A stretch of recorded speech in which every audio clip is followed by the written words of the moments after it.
I'm Steve Fisher. John F. Kennedy said, "Let us not seek the Republican answer or the Democratic answer, but the right answer. Let us not seek to fix the blame for the past. Let us accept our own responsibility for the future." Unfortunately, when we look at national politics, it seems our elected leaders have not taken that to heart and instead are just going for the win for their side.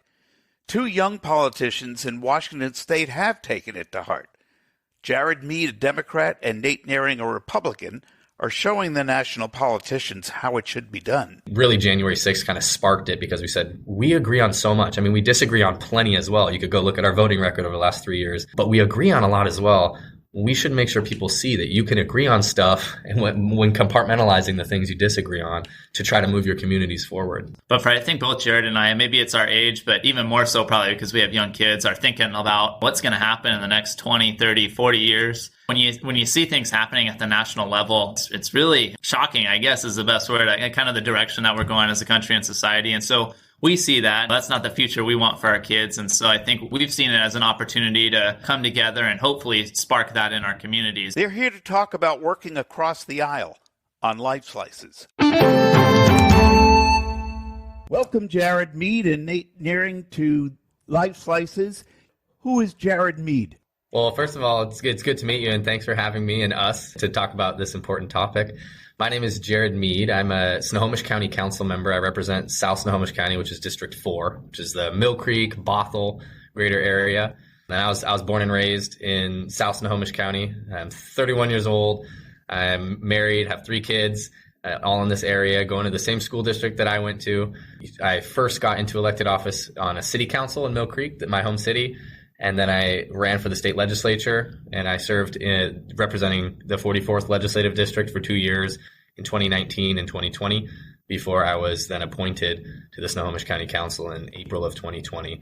And that's what I've been doing since. And currently I serve as the chair of the county council now. Nate, who is Nate Nearing? Again, thanks, Steve, for having us on. Really appreciate the opportunity. This is really cool for us to be able to do. I'm Nate Nearing. I represent District 1 on the county council, which is the northern part of Snohomish County. So the city of Marysville and Granite Falls up to the Skagit County border. I've been on the council since 2017, so I'm in kind of toward the beginning of my second term here. Really enjoying the work in local government. My wife and I live in Arlington, where we're raising our 3 young kids. We've got a 4-year-old, a 3-year-old, and a 1-year-old. So we're playing the zone defense at home, and we love raising our family here in the county. I just really enjoy the work I get to do with Jared and other colleagues. This is a cool opportunity for us to share a little bit about it. When I was your age, I think I was still in diapers. I'm not sure. So, Jared, what drew you to be a Democrat? That's an interesting question. When I first got involved or interested in politics, not even involved, but interested, my first vote, I graduated high school in 2009, just to date myself there. And Barack Obama was running in 2008. So that was the first time that I got interested and drawn into politics. I think that's a story for a lot of people in my generation, was someone like Obama, who was much different than your regular politician, not just because he was an African-American politician running for president, but because he was pretty young, relatively young compared to other presidents. He was charismatic, funny, smart, and exciting. He could give a really good speech. And so I was really drawn in to his personality and was inspired by him. I got to be my first vote when I was eligible to vote for Obama. And so I think that's what got me interested in politics. He was a Democrat. And so obviously looking at some of his policy ideas, that influenced me. So that was kind of the beginning of my political interest and my political interest in the Democratic Party specifically. And I think maybe we'll get deeper, unless you want me to get deeper into some of the policy things and why I believe I'm a Democrat. But did you grow up in a Democrat household? Not really. My parents would call themselves Democrats, but not when I was a kid. We were not a political family at all. My mom was a single mom for a while. And then when she remarried kind of basically a construction worker, carpenter, laborer man who was not very interested in politics, very interesting guy. And I love him, and very smart, and talked about lots of fun other things culturally. But politics wasn't really a thing in our family. I'm the first person to really dig in and care. Now my family cares because they support me and love me, and we talk about politics and all of that. But nobody was interested in politics in my family, really. So I wouldn't call us a Democratic household necessarily. But if you were to ask them back then, I'm sure they would have answered that they were Democrats, but that wasn't really a thing we talked about. Nate, why a Republican? Yeah, so my story is a little bit different. I did kind of grow up in a Republican household, if you will. So my dad growing up was on the city council in Marysville and then eventually became the elected mayor of the city of Marysville. So I kind of got an inside look at local government growing up, which was cool. And I think what drew me and continues to draw me toward the Republican Party is, I think, the principle of a lot of the problems that we see, whether it's in our local communities or nationally, are sometimes, not always, but sometimes better solved in the private sector or by communities as opposed to by government. And sometimes government gets too big, it can make some problems worse. And so I think that angle toward increasing efficiency and kind of reducing bureaucracy really drew me in. So anyway, that's one of the reasons. But I've had an interest in politics, I would say, at a base level since high school, but didn't really get interested until after I graduated college and joined a planning commission. And that kind of getting to participate in that at the local level really sparked my interest a little bit more. Neither of you were involved in student politics back when you were in school. No, I was not at all. But yeah, no, it definitely didn't start from a very young age, like maybe some. Certainly not a JFK situation where he was bred from the beginning. Did you two know each other before you got on the council? I knew his dad actually more. His dad is the mayor of, did you already say this name? His dad is the mayor of Marysville, and that was a city that I represented when I served in the legislature. So I represented the 44th district, which included the city of Marysville.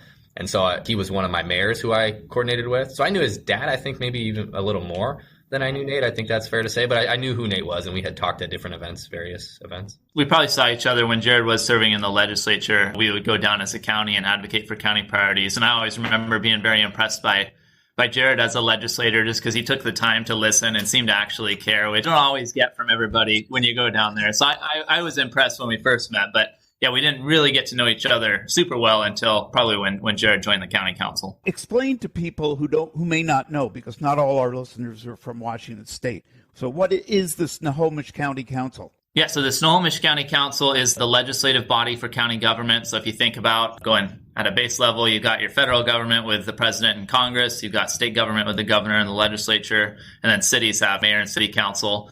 So for the county, we've got a county executive who's the executive branch, and then the county council, which is the legislative branch. So we're 5 members that serve a county of 850,000 people and growing. And our 2 main responsibilities are passing an annual budget for the county. That's about $1.2 billion. And then obviously the creation and adoption and changing of local laws. So those are kind of a brief summary of what we do. You've gotten a lot of publicity for being from opposite sides of the aisle who are working together to accomplish things. What led to that? So we actually worked together pretty well for the first half a year or so because I joined the council in the middle of a term. So in April of 2020. I joined the council. And so we worked pretty well together just because there were some similarities between the two of us. We both have young kids, actually the same. Our oldest are both 4 years old. He has I think a 3-year-old as well. And I've got a 2-year-old. He's got a 1-year-old, and I've got a 7-month-old. So we both got 3 kids, very young, all under 5. Both of our wives are school teachers. We both grew up here in Snohomish County. We're both around the same age. And so we had a lot of personal similarities. And so we were able to at least use those as points of common ground to be able to work together on policies throughout that year. But what really, I think, sparked that and what I would call our origin story, so to speak, and what we talk about when we go to schools and other events about our work together was January 6th, 2021, and the riots at the Capitol, at the U.S. Capitol. I was sitting watching the news coverage live, probably on MSNBC or CNN, and he was watching it on probably Fox or a conservative news station. He messages me and says, can you believe what's going on? Are you watching this? And I say, I know, this is crazy. What kind of a world we're raising our kids in right now? And he said, we're on the same page about this. I think we should say something publicly. I think that would be powerful. And I said, actually, I'm writing something right now. I didn't know what it was going to be. Sometimes I just write and throw it away when I'm thinking about something. I don't know if it's going to be a social media post or whatever.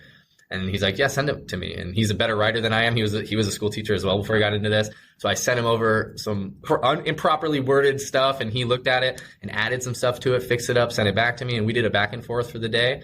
And eventually what came of it was an op-ed, a joint op-ed between a Republican and a Democrat that we sent to our local paper, the Everett Herald. They posted it.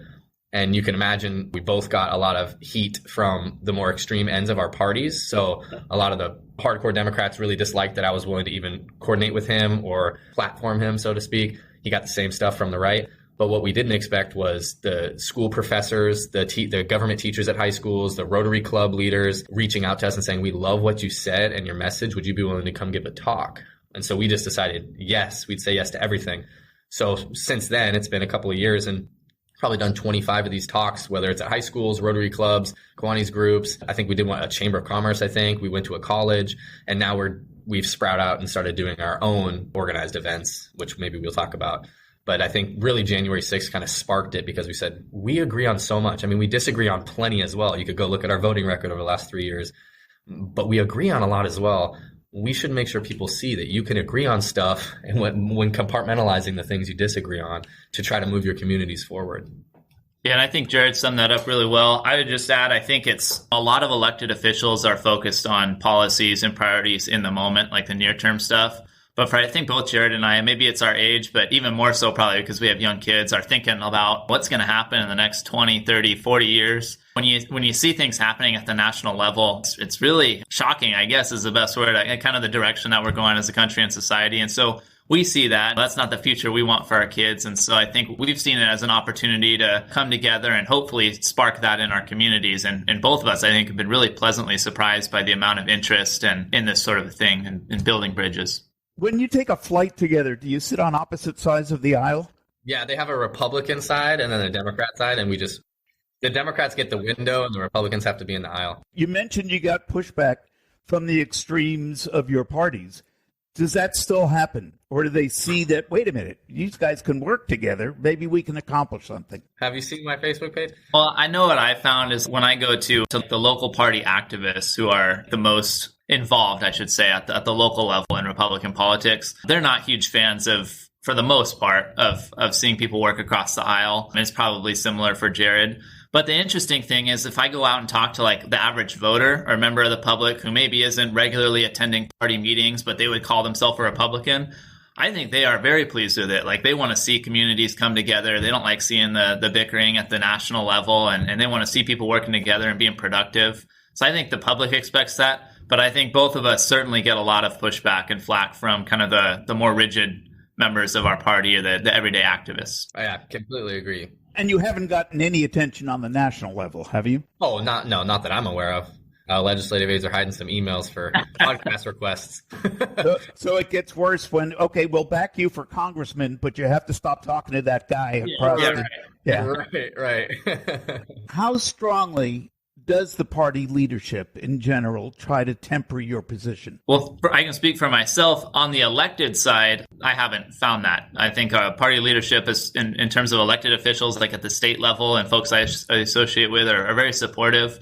On the activist side, I would say it's not the same at the local level with the local Republican activists. But I think one of the things I found, and this is probably true for Jared too, is just being in government, it's important to recognize that the loudest voices are often the minority, and those people that are really on the far end, they're maybe not necessarily the most important voices. I get elected not to represent Republicans in North County. I get elected to represent all 160,000 residents, whether they're Republican, Democrat, or independent. And so I try to keep that in mind and not get swayed too much by that vocal minority. Yeah, and I would say the same. I would just add that we're also Snohomish County Council members. We're not Congress people, like you said.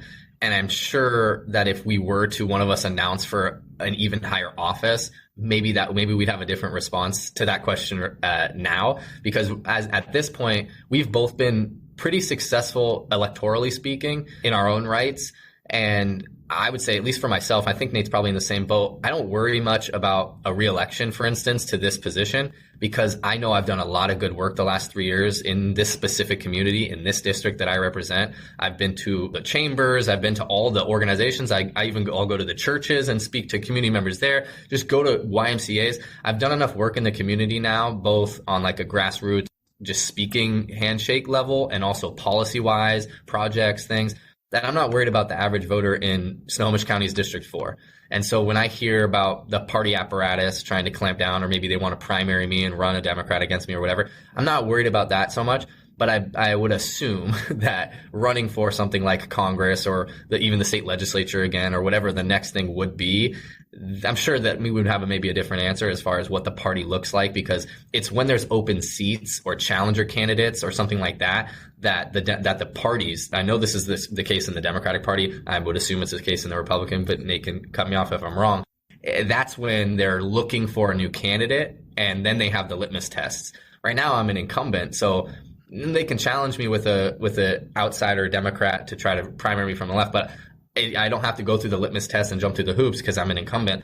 But if you're running for something different, I would assume the litmus test is going to be very difficult, and they're going to bring up questions like, well, you're pretty cozy with that Republican Nate Naring. What does that look like? We'd rather have this person over here who's rigid and unwilling to talk to Republicans. So that's what I would add to that. I'm in the same boat as Nate currently. I think that's true for the party itself. I would add, though, for some sort of higher office, I think, again, the broad voting public is looking for that person, whether they're a Democrat or Republican, that's willing to cross the aisle and work together. So it certainly makes it more difficult probably for both of us trying to get party support and maybe a future primary. But in terms of voters, I think it probably ends up helping us. Hopefully, anyway. That's what I like to think the direction our country is going is the public is wanting to see more people working together and less polarization. I think 90% of people are where Nate just said.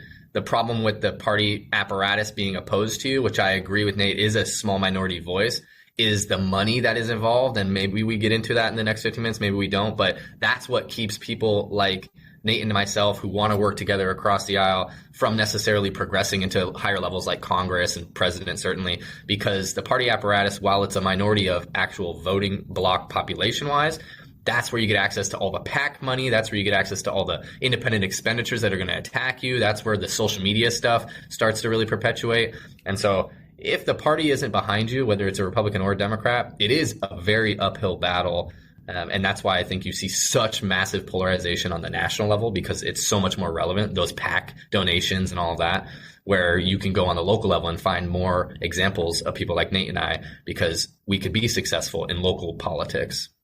So how do we get you guys, the younger generation who are willing to work together, how do we get you up to the national level where we need you? Well, I think the first thing that we can all do to start is when election time comes around, voting for candidates who are prioritizing actual working hard for their constituents and doing good policy work and actually doing that work and being productive, as opposed to just wanting to get in front of cameras and spout things that appeal to the far left or the far right. And we have an opportunity as voters to do that every 2 years, every time there's an election, to state level and at the federal level, to kind of make our voices heard in that way. So I think that's a good start. If we could get more people elected to higher office who aren't as concerned with placating to maybe that local minority, but are more concerned with being productive and moving our country forward, I think that's a good start and something we can all have an impact with. And what I would add to that, I agree completely. What I would add to that is you have to also get those types of people interested in being candidates, because a lot of times the people who I meet who are peripherally interested in politics and they believe the same things as far as trying to work together, finding common ground, all of that, are uninterested in the electoral process because of how ugly it is and because of some of the things we've already laid out with the money and the things that you have to give up and all of that. And so a lot of times candidates who I talk to at the local level, I mean, there's city council members currently on the ballot this year that I'm working with who are this way, whether it's a Democrat or Republican or someone, one of them was a libertarian before who now is like, hey, I just want to do the right thing by the community. They're not even running in partisan races, because in city council races in Washington, they're not partisan. So they're not running with the DNR. And so I'm willing to help them structure local races, because I've done those before. But then when you talk the next steps with those types of candidates, they're either they lose their race because they are unwilling to conform to a party and they lose that party apparatus, and then they're disillusioned by the system and don't want to run anymore, or they're in local office and they're really successful, but they realize the writing on the wall, like the next step is not going to work because the party's never going to be okay with me because I leaned right on this and I leaned left on this, and so the party's just going to grab this thing and hate it, or grab this thing and hate it. And so you have to get those people interested in running for office at a higher level as well, which I think the political system we have in place right now incentivizes all the wrong types of personalities to run for office. Unfortunately, it's the Trumpian type personalities, the people that want to get on and talk about themselves and be really loud and kind of obnoxious and not necessarily dig in at a policy level to really do things specific to their communities, that get interested in politics. And that's why we are in this situation we are, from my perspective, at least. I think one of the coolest things we've found, though, like we've talked to hundreds of students over the last couple of years, and a lot of times we'll start those conversations and the kids like eyes are glazing over, like, oh yeah, politics, we don't want to talk about that. Like that's no fun. And you can understand why if you turn on the news on any given day. But when we kind of get into the nuts and bolts of the conversation about like the work that we do on a day-to-day basis and how you can have a meaningful impact in your community and bettering the lives of others by working together, it's really cool to see the shift in mentality from the students and the questions they start asking and the interest that gets sparked, like, oh, maybe I could get involved in local government. And I think that's a testament to what Jared said. If we can get more people excited about what could be in our politics, I think that would be a great way to change it for the better. You might consider this question blasphemous, but would we be better off if everybody had to run as an independent with no party affiliation? I think part of the party system is helpful and part of it's not. Part of it's very toxic and destructive, but some of it is also helpful because we live in an age where no voter is going to have 100% information. Because I think about this a lot, and I think Nate and I have even had coffee over this and had this conversation at length. I think we live in a world where most voters are taking votes with incomplete information, and that's just by necessity. Everybody's working, especially now versus years ago. People work more hours than they ever have. Whether you've got kids, you're thinking about how you're going to pay for the childcare, you're thinking about your mortgage, you're thinking about paying off your school debt. So there's so much real life stuff happening and so much other information you're intaking based on social media and the TV you watch and all that. It's almost impossible to ask a voter, any given voter, even the most informed voters, to have full information on all candidates on their ballot. Most people are looking at the top 3 people on their ballot and the rest are like, I'm not really sure. And so it is somewhat helpful to have party signifiers for voters to help them understand, okay, if this person identifies as a Republican, for instance, I know they identify more with fiscal responsibility, a smaller government. They probably fall on this side with some of these social issues. So I generally probably am supportive of this type of person, even if they don't have full information. If those signifiers are not there, that same voter looks at 2 names and guesses because like, I don't know who this person is running for county council. I'm only voting on this ballot because president's on the ballot or U.S. senators on the ballot. And so I think in that sense, having a party signifier is somewhat helpful because it's a general high-level litmus test. But then there's all those ways where it's so disastrous because what it forces me to do to get the Democrat Party support or for Nate to get there. So I think I don't think there is a perfect silver bullet answer, yes or no, to are we better off? I think it's really complicated. I know that our system could be better, but I don't know if it would be better if we just didn't have party signifiers at all. It's a question that's really interesting. I tend to agree with Jared. The biggest downside, though, seems to just be that you lose all the nuance. If I'm a voter and I look at Republican and Democrat, I could have preconceived notions about like, this is what all Republicans believe or this is what all Democrats believe. But hopefully a thoughtful elected official has taken the time to think for themselves and not just completely adopt a party platform by word. And so anyway, you lose some of the nuance in having the 2-party system, but I can't think of a better alternative. I think like Jared said, it's helpful to be able to at least give voters that information of, in general, here's where I'm going to stand on those issues and see if it aligns with the voter. And I think that's part of the problem is, and I've talked to many experts about this, about do we have too much information? I mean, news takes work. You just basically highlighted what I failed to highlight earlier on with our quote unquote origin story with the January 6th situation. He's watching a different news station than I am that leans politically different than I am. So we're talking about how disastrous this is because he's seeing it from a Fox News perspective, which is inaccurate in itself, saying it's basically a party and there's only like 10 people that are doing anything wrong and it was Summer of Love, to steal a quote from someone in Seattle. And then I'm watching CNN, MSNBC that's saying this is the craziest thing, this is the Civil War, there's thousands of people storming the Capitol, people are going to be dying, et cetera, et cetera. Neither of those things were true at all. We know now, years later, that neither of those things happened. But you can see 50% of the country is getting completely different information on the same event as the other 50% of the country.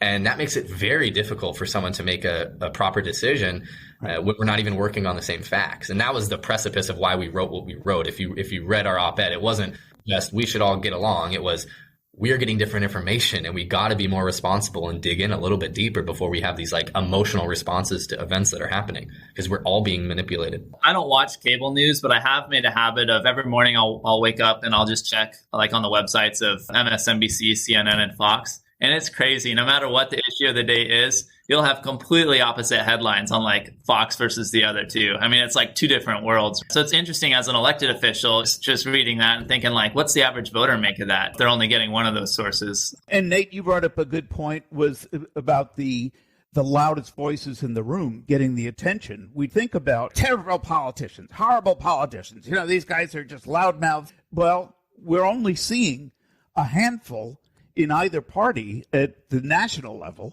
We see nothing on the local level. So it's hard to determine where we are. The country may seem more fractured than it actually is because we're not getting equal representation. I think that's a really good point. The megaphones go to the loudest voices, like in Congress, for example, on both sides. It's the most extreme members that are getting on the cable news interviews and getting the social media clicks and all that. And so you're right. It could be more of a perception issue than a reality issue, because I think your average voter, wherever they're at in the country, probably wants to see more productivity and more people who are willing to work together. Not to mention the fact that we sent those people to Washington, so we only have ourselves to blame. Yeah. Get out there and vote for better candidates. Can you talk about some of the issues on which you've aligned and some of those that you haven't? Yeah, Nate, we'll start with you because we keep starting with Jared. I want to try to be balanced here. Yeah, of course. So just a couple that come to mind, and Jared, you can add if there's others that you can think of. But a big one is on electric vehicles. So we're both care about the environment and environmental conservation, sustainability. And so at the county level, we work together on a pretty big policy, I would say, to fund and put ourselves on track as a county to converting our fleet to electric vehicles. And obviously that can only happen when there's electric alternatives out there. But we've set ourselves on a path to doing that. I think that was a really good policy that we worked on together. Housing has been another one. A lot of housing policy happens at higher levels of government. But at the local level, we are able to do something. So we've worked together on things like detached accessory dwelling units and middle housing and reducing redundancy, streamlining permitting processes, those sorts of things. So I think those are a couple of examples of things we've worked together on. And then things we've been on the opposite side of, I'm trying to think like big boats at the county level. Property tax increase. Is probably one that comes to mind. I don't think I've ever voted for a tax increase. And so that's one that we're probably not always aligned on. What do you think, Jared? One of the ones that we agree on that we're working on this year that we haven't passed yet, but I hope that we do, and I'm optimistic that we will. I'm chair of the county council right now, and Nate is vice chair of the county council. I don't know if we said that in our bios, but that's pretty unique. I'm a Democrat chair of a 5-person council. He's a Republican vice chair of that same county council. So that's a pretty cool concept. And I think that's what's going to help us get a lot of good policies passed, because leadership is represented by both parties now. So when something comes down from us, it can be assumed that it's pretty bipartisan. So we both have young kids, like we said at the beginning, and we have to look at the childcare system and the early education system. And we've done a lot of research, both of us independently, on books. We've done a couple book clubs back and forth where we've shared books with each other about childhood development, brain development specifically. And so we're both really invested in trying to beef up and improve our childcare / early learning system. So that policy we're working on now. We haven't passed it yet, but we're both actively working together on early learning and childcare. And then I'd say some of the stuff that we disagree on, some of it is local stuff. Like there was a housing thing that we just bought a couple motels, and there was a disagreement about what kind of requirements we'd require out of some of the unhoused people on the streets that we're trying to get housed with these units, and some of the requirements. And him and I had a general disagreement on what we should require of these people before they get housing. And we worked on an amendment to try to find common ground on that. But at the end, we voted differently on it. You could find probably 30 votes over the last 3 years that him and I have been on opposite sides of. Those are a couple examples. And then there's the national stuff, which is, I think, a really important point we haven't talked about yet. Him and I am a non-religious Democrat. He's a pretty devout Catholic Republican. We have disagreements pretty deeply on some social stuff. Abortion, I could say, is one of them. And there's other national issues that we have disagreements on, but we do not care at all about those things when we're taught. We can absolutely compartmentalize. I don't look at him and say, okay, because he thinks differently than me on abortion or maybe gun restrictions, or list a national issue that's not relevant to county government, and we disagree on it. I don't care about that, and he doesn't care about that when we're talking about vehicle electrification and climate change, or childcare, or housing units and ADUs. So I think that's the really important point. We disagree on a lot at like a national level, and even some like we listed on the local level. And yet we're able to vote separately and then move on to the next thing and work on them together. I think that's the really important point that's missing certainly in national politics, and also in my experience in the legislature, in state level politics. If you disagree on one thing, you're the devil for everything else, no matter what. And it doesn't matter if we agree on 90% of things. I wouldn't say Nate and I agree on 90% of things, but we agree on plenty. And there are plenty of things that him and I uniquely are positioned to work on than even our other council members. For instance, because we're so young, we have such young kids, when we think about climate change or we think about childcare. That's, I think, the important point, is finding ways to understand your disagreements and then compartmentalize them and focus on things you do agree on.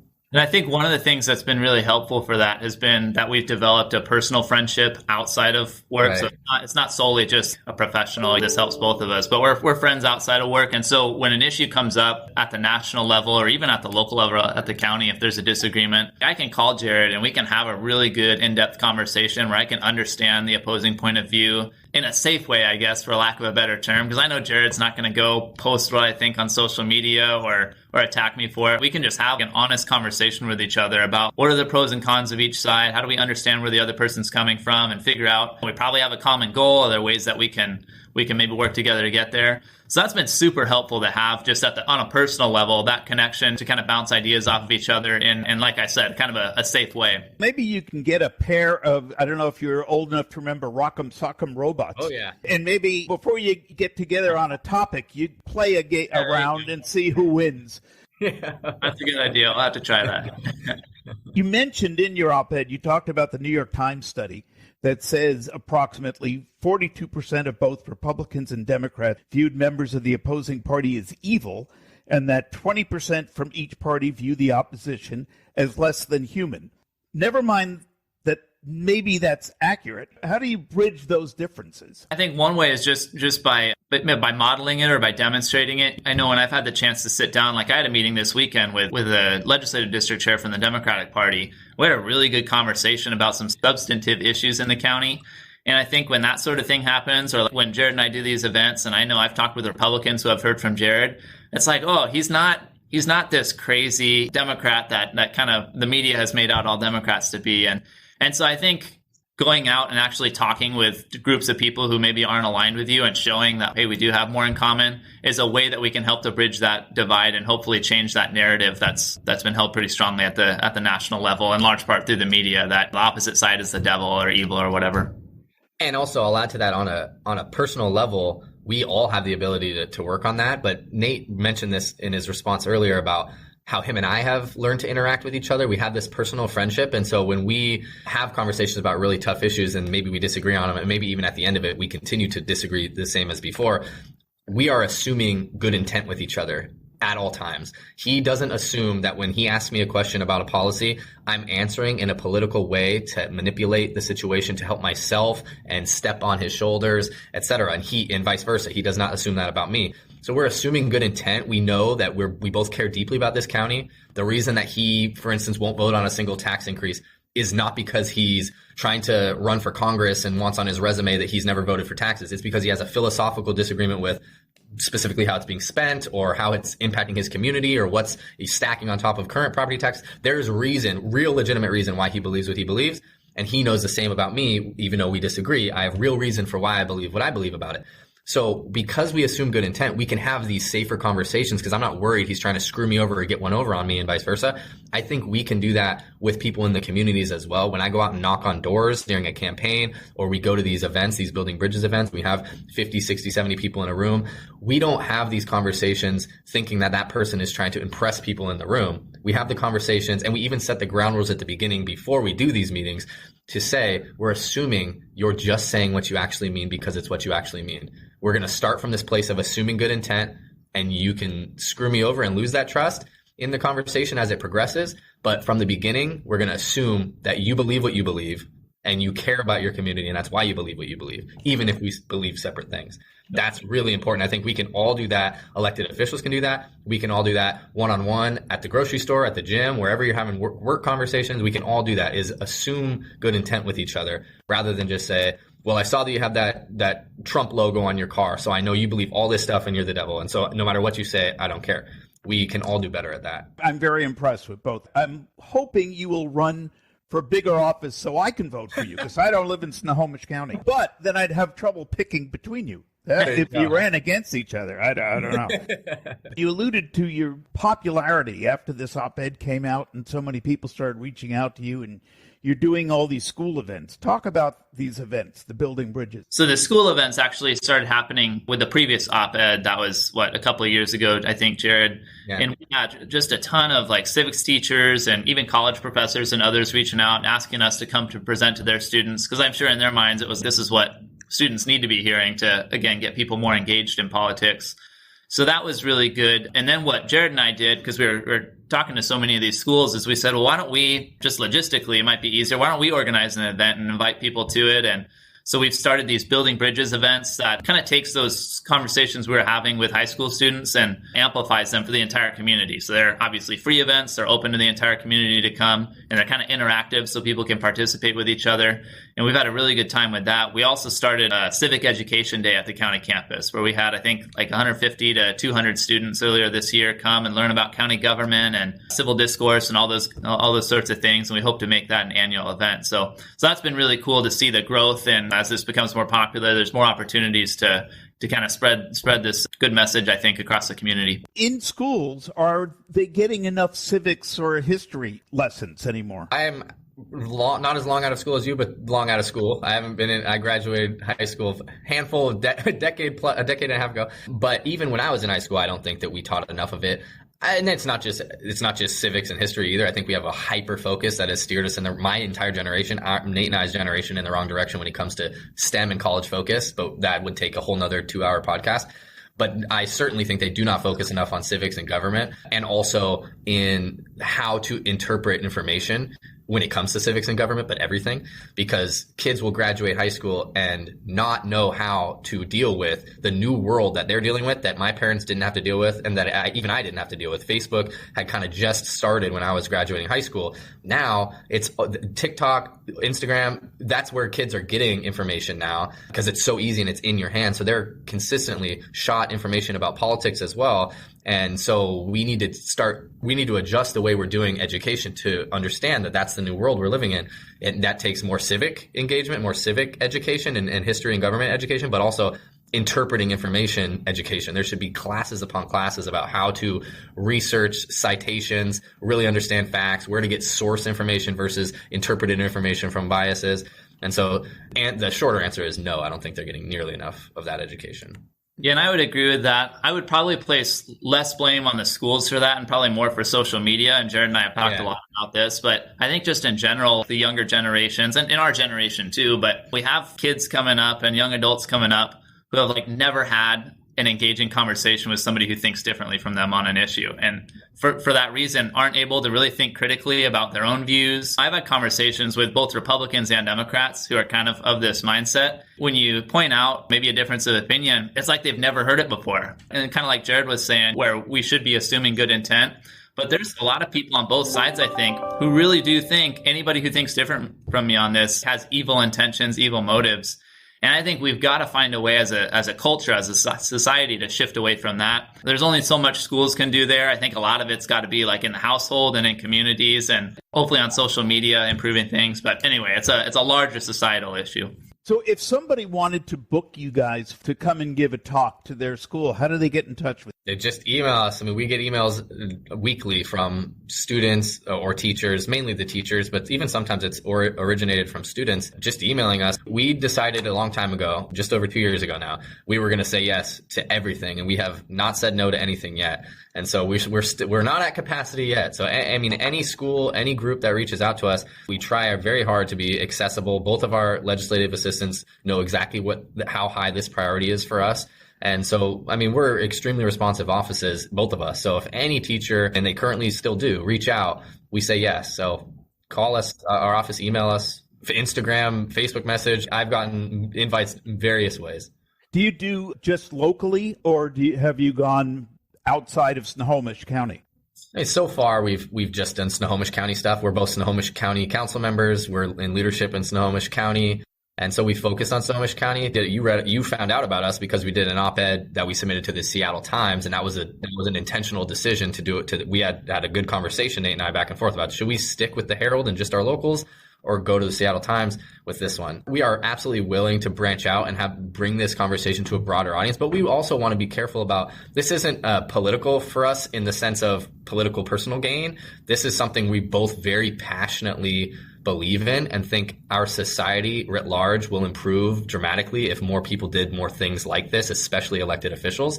We're not looking at, hey, let's do it to the Seattle Times so the Seattle voter base is used to us by the time we want to run for XYZ, senator, Congress, governor, whatever. For us, we did want to start with making sure our community here locally where we're raising our kids is where we start. But certainly, I will all speak for myself because Nate and I haven't had this big conversation yet about if we wanted to branch out. But I'm certainly willing to go talk to anyone and do this in front of anyone. But if it took away from what him and I are able to do on the local level, the second that it started deteriorating our efficacy in our Snohomish County work is when I'd pump the brakes. But we're not even close to that point yet. Yeah, I agree. I think anybody who wants to hear, we'd love to come and have those conversations. What would be cool too is if we saw this happening on a broader scale where state elected officials took notice and they started doing their own version. So like Jared said, it's not about us, but I think just seeing this sort of movement and this sort of message broaden, I think would be really cool. And I'd certainly be willing to go and speak to anyone about it. Okay, give your email addresses. First name dot last name at snowco.org. So jared.mead at SNOCO.org. And that'd go same for Nate. Nate.nearing at snowco.org. And the last name is NEHRING. I'm glad you clarified that because we would. Poor Nate Nearing, he'd be getting tons of email and not know what's going on. Are you both planning to run on the national level someday? I'll let Nate answer that one first. Yeah, I think for myself, the reason I got into politics was I was inspired by people like my dad in local government and others, and I really love the local level. So if I could do this for the rest of my life, I would be perfectly satisfied doing that. We do have term limits at county government, so eventually we'll have to find other jobs, whether that's in elected office or private sector, whatever that is. So I don't know what the future looks like, but I love working at the local level. I think it's a lot more productive than maybe what we see at different levels of government. I started in local government. I started at a city council and then ran for the legislature with big wide eyes, excited about really big, inspired by like the Barack Obamas, the big national level issues. Got to the legislature and really disliked the dysfunction, the toxicity, the hardcore, rigid partisanship. And so when the opportunity arose for me to then go back to local government, I literally left state government where you get to work on those big high level issues to come to local government. There was some family stuff. I was starting a family and all that too that was involved in that decision. But also the work of local government is very different. And I personally believe very fulfilling, especially compared to what I was doing on the state level, because you can touch all the issues you're working on, all the road projects, the park investments, the zoning issues, the property taxes, all the things that you're doing, you're touching, you can see, you run into people in the community at the store, at the gym, wherever, and they can touch the things that you've done versus the state legislature, you're working on really high level stuff that a lot of people don't even know pass because it don't actually affect their lives. And so I really like working on the local level, but the megaphones, like we've been talking about for the last 45 minutes, go towards the voices that are working on those high, kind of more attractive, sexy issues like gun legislation and gay marriage and Roe v. Wade and all the things. And so then by virtue of that, my kids, when they're teenagers and they're actually paying attention to politics, they're not going to be seeing people like me on the TV, on the radio, TikTok, whatever the next social media is that politicians are getting shared on. They're going to see people that are at that higher level, like Marjorie Taylor Greene and AOC, screaming at each other. And is that what I want represented as government to my kids, to the next generation? No. And so that argument would say we need more people like this to be interested in higher level government, to get the megaphones in front of their face so that there can be actual representation of good people, sane people, common ground type, bridge building type people in office. So that goes back to my first point from a half an hour ago about getting the right people interested in running for those offices. I wouldn't be attracted to running for those offices right now because of how toxic it is and how rigid and maybe ineffective I'd feel I was. But I think those are the types of people that do need to be running for office. So we'll see. Is there a question that either of you would like to answer that I haven't asked? If you were to ask us if we thought that we were optimistic or pessimistic, and if we're in the worst place that our country's ever been, that's a question that I think about a lot. And I don't know that I have the perfect answer to it, but and I know Nate feels the same way. We're pretty optimistic about where we are.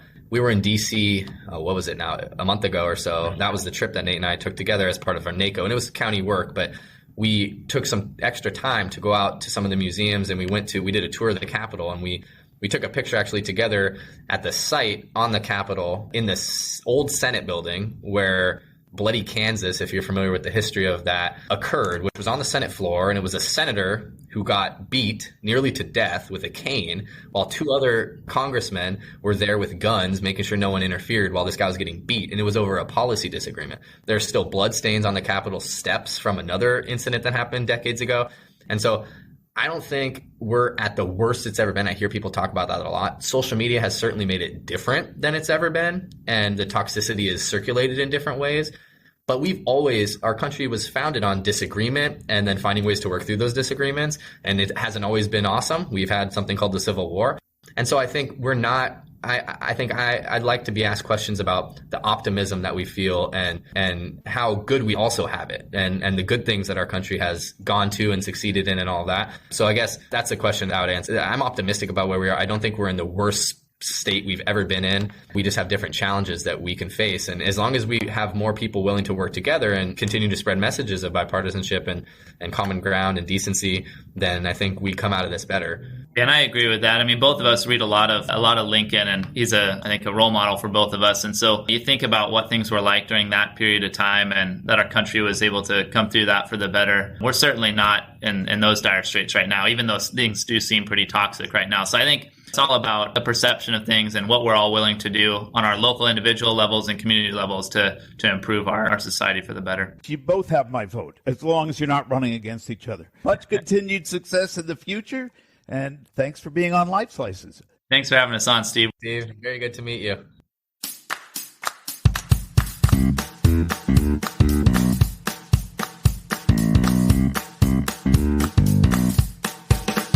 My thanks to Jared Mead and Nate Naring for being on Lifeslices and for proving that American democracy can indeed succeed if we start by treating each other with respect and looking for common ground, instead of focusing on mutual destruction. If you liked this program, please like Lifeslices on social media and subscribe wherever you find podcasts. Lifeslices is produced by Beatnik Ravens Productions, all rights reserved. Music courtesy of Fesleyan Studios.